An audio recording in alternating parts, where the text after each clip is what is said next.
Hi Water Signs, Cancer, Scorpio, Pisces. Welcome to Mystic Queen PH.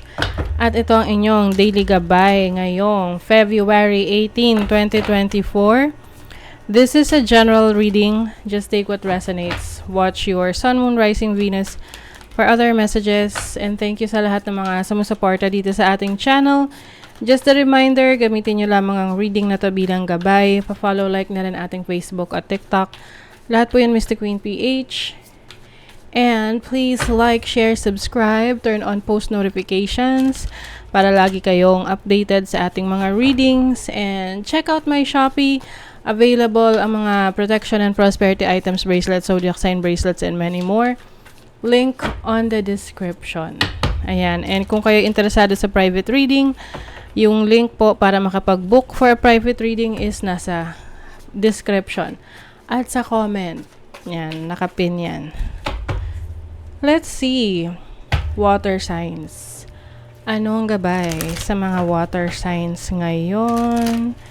Water signs. Let's go.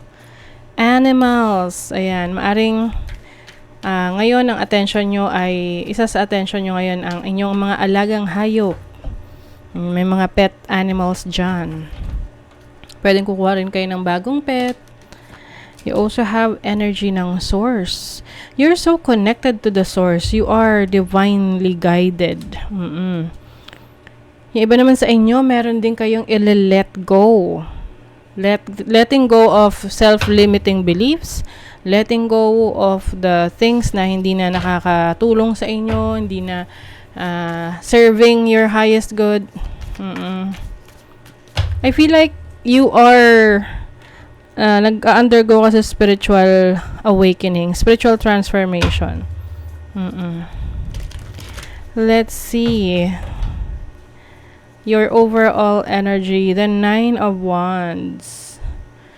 Pinapalakas nyo ang inyong loob ngayon. Kahit na nahihirapan kayo. You have the 2 of Swords. You have a decision to make. Meron kang kailangang pagdesisyonan ngayon. Yung iba sa inyo nahihirapang mag-decide, pwedeng umiiwas, no? Kasi maaring yung decision na yan is mag-o-open ng bagong mundo, bagong path sa inyo. And yung iba, ayaw ng pagbabago. You also have the 6 of Wands, which is about victory. Ayan.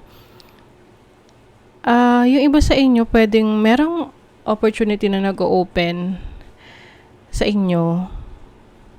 Pero natatakot kayong i-grab yung opportunity na yan. Alam nyo yun? Kasi parang feeling nyo, hindi nyo kaya yung demand or yung expectations ng opportunity na yan para sa inyo. So ngayon, nahirapan kayong mag-decide. Kasi alam niyo sa sarili niyo na maganda yung opportunity, pero parang hindi kayo ready pa dun sa expectations na kasama doon sa opportunity na yan. For example, meron kang pagkakataon ngayon na makapag-apply abroad, makapagtrabaho abroad, may nag-offer sa'yo, tutulungan ka. Tapos, alam mo sa sarili mo na kapag inasikaso mo, makukuha mo. 'Di ba? Magagawa mo. Pero, ang iniisip mo rin is kapag kinuha mo ba yon, ano na mangyayari sa mga maiiwanan mo? Kaya ba? Kaya mo ba na mawalay sa kanila? No? Ganon. So, medyo mahirap yung desisyon kasi parang halos pantay, no?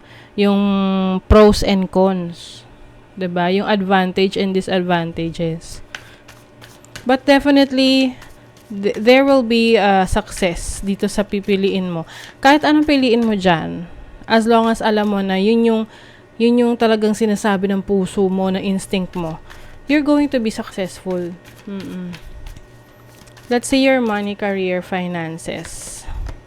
Judgment o acceptance, awakening, o meron kang nare-realize about yourself, about your decisions in life. You also have the Tower. Ooh. may i-release ka. Oh my God, sa ano to? Siguro itong decision making ninyo may kinalaman sa trabaho, sa business, sa career ninyo. You have the Empress. Meron kang kailangan i-let go. Meron ka lang magbago bago mo makuha yung blessing, no, with the Empress. Oo. Kailangan lang ng sakripisyo muna dito. Pero ito yung tipong pag nagsakripisyo ka ano naman, worth it. Sulit yung sakripisyo mo kasi maganda yung kahihinatnan niya. Oo. May abundance. May iba sa inyo talaga unsteady. Minsan, okay sa inyo para tapos biglang pag andyan na, babawiin nyo yung decision nyo. 'Di ba? You are, ayan, sabi rito, this situation needs your full trust. Kailangan magtiwala ka sa pananampalataya mo. Meron daw divine reason behind this experience. Your spirit guides are leading you to the right direction.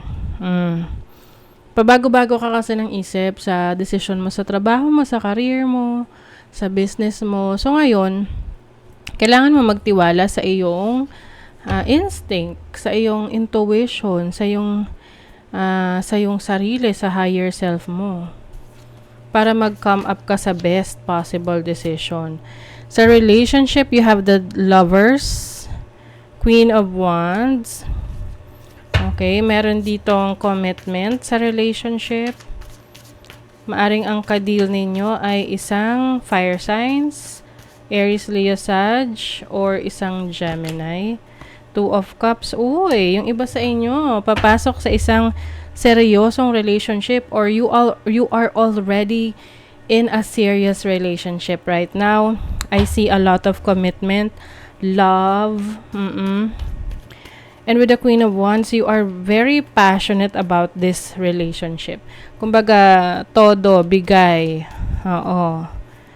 And nakikita ko naman dito na pareho kayo nag-e-effort sa relationship. Pareho nyo mahal yung isa't isa. Maaring nagkaroon ng challenge in the past o binibigyan nyo ng chance. Or yung iba naman sa inyo, this is a new person na you are giving yourself a chance in love, no? Binibigyan mo ng pagkakataon yung sarili mo na magmahal ulit. Pumasok ulit sa isang relasyon. At seryoso ka dito, no? Seryoso rin yung partner mo. Tingnan mo, magkahawak ang kanilang mga kamay. Grabe yung bonding nyo rito, ha? Puro, may kinalaman yung hands. Oo. So, I feel like meron kang kasama, meron kang kasangga. Oo. In terms of relationship. Oo. Whoever this person is, pinagkakatiwalaan mo siya. And alam mo sa sarili mo na may kahihinatnan tong connection na to. Okay? So that is your reading, water signs. Thank you so much. Bye.